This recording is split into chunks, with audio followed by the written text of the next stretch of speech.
And the elephant in the room, no doubt about it, Romelu Lukaku, not even in the match day squad. Why did he say the things he said? I know it was 3 weeks ago, but should he have been saying it in the first place in an interview organised outside of the club? No, you shouldn't, because you're leaving yourself exposed.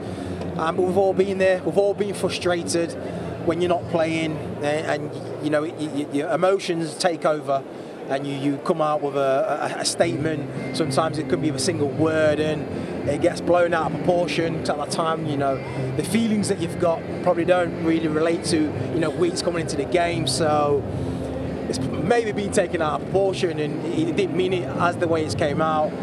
But it don't look good. It don't look good. So the manager's in his right to punish him. I'm thinking back when I was at Villa Park and he had a great game. He came on as a sub. Who was the first person he came over to hug? Carlton Cole at the side of the pitch.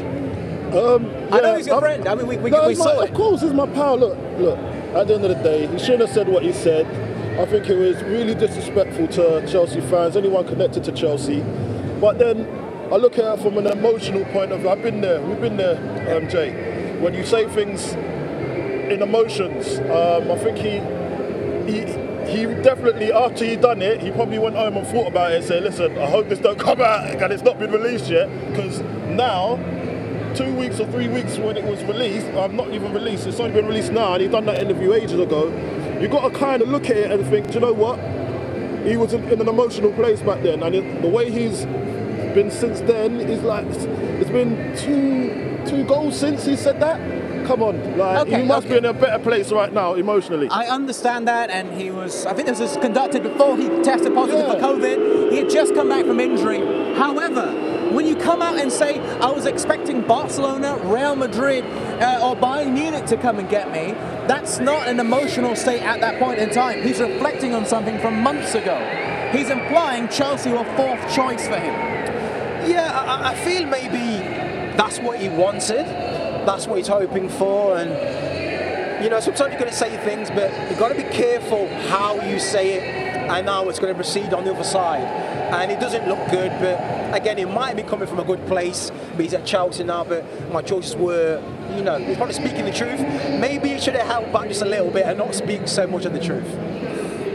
Look, we're footballers at the end of the day. We've done things and said things that we didn't mean. I remember when I was at Aston Villa. Are you sure he didn't mean it? I mean, no, listen. It's not about him not meaning it. Okay. At that stage, he meant it. But things move on, things change. As footballers, that's the thing about being a footballer. You need to be able to adapt. You've got to be able to adapt with everything and not talk as much. You've got to keep things close to your chest. Because if that's the way you felt, there's no need to go and say that publicly and kind of make a run for your own back, really, because you're not really supposed to be saying that. You're supposed to be pro the club that you're at, so pro Chelsea. He hasn't done that.